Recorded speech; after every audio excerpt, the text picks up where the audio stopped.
Hi, my name is Ellie. I am one half of Tough Souls, and today I'm here to tell you all about the East Clare Way. The East Clare Way is roughly a 180km looped trail that we walked starting in Killaloe, County Clare, walking in a clockwise direction. This trail took us 6 days, walking mostly small roads and forestry tracks. It was our 40th trail from walking all of Ireland's national waymarked trails. On our first day, we arrived in the late afternoon into the village of Killaloe with the intention of making it out of the town and up to Piper's Inn pub and campsite. Walking almost 3 kilometres uphill and out of the town, we finally came to the split where the trail divides into two and creates the loop.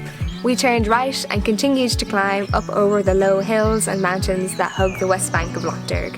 It was a really beautiful evening, which made it easy for us to forgive the road sections. Leaving the campsite on day 2, we were back to a mix of small country roads and grass-covered lanes. After about 15 kilometres and 3 hours of walking, we made it into the village of Scarriff, where we stopped for lunch.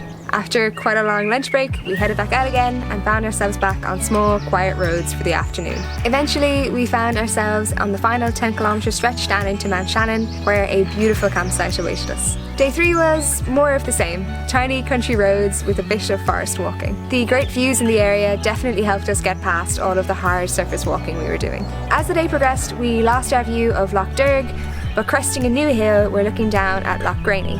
That evening, we walked a long loop around the lake before finding somewhere to camp. We were tired as we set off on day 4, back through a small forest and then onto roads again. Feakle was only 16 kilometres along the trail, and after a morning of more road walking, we decided to stop in there for lunch. We then decided to actually stay the night there and got to breathe a sigh of relief as we pulled off our hiking boots. Back out of Feakle on day 5, it's some uphill long roads before we get to turn off onto some forestry tracks. We spent several kilometres up in the forestry, crossing many small streams before descending back down to the road, then through some wild grassy sections before arriving into the village of Tulla. We followed more roads and tracks out of the village, passing the detour to Accommodation Mills. We finished our day not too far out of Tulla.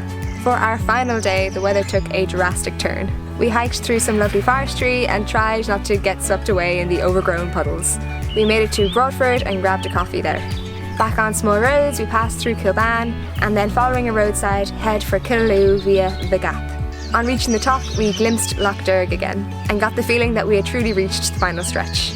We came in with limited to low expectations of the trail and actually had a wonderful time.